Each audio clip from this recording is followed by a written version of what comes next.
कैलाश में भूकंप। चलो स्वामी की शरण में चले। हाँ। चलो शीघ्र।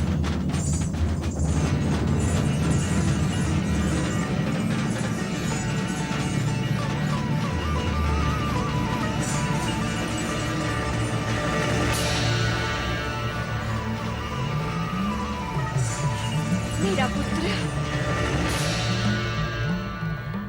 ये कौन बालक है?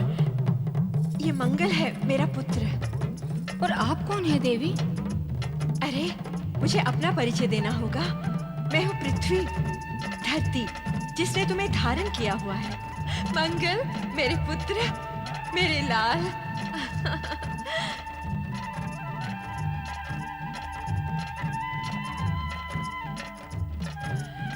हे देवाधिदेव, सर्वशक्तिमान महादेव, युग युगों से मेरा हृदय पुत्र प्राप्ति के लिए व्याकुल था। मैं प्रतीक्षा कर रही थी इसी दिन की, जब पुत्र की माता बनकर मैं सार्थकता प्राप्त कर सकूं। आपने ये पुत्र प्रदान कर मुझ पर महान उपकार किया है। हे सहन शक्ति की प्रतिमूर्ति धरा, मेरे तेज बिंदु से उत्पन्न ये पृथ्वी पुत्र मंगल के नाम से जग में प्रसिद्ध होगा। इसका नाम ही प्राणी मात्र के लिए कल्याणकारी होगा। मेरे लिए क्या आज्ञा है भगवान? तुम इस शिशु का स्नेह पूर्वक पालन पोषण करो। वो तो मुझे करना ही है देवेश्वर। माँ हूँ तो माँ का धर्म तो निभाना ही होगा। इसके अतिरिक्त मेरे लिए क्या आज्ञा है? समय आने पर सब कुछ स्वयं ज्ञात हो जाएगा। ओम नमः शिवाय।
माँ के कोमल हृदय पर प्रहार करना शुभ होता है क्या?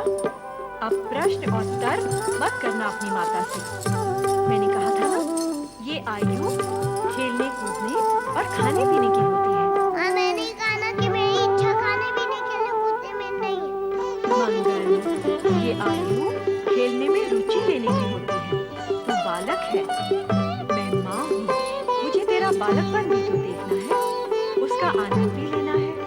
नहीं, मुझे शिव जी का नाम ले दो। ओम नमः शिवाय, ओम नमः शिवाय, ओम नमः शिवाय, ओम नमः शिवाय, ओम नमः शिवाय। नारायण नारायण नारायण, श्रीमन नारायण नारायण नारायण। पधारिए देवऋषि, मेरा प्रणाम स्वीकार करें। कल्याण भव।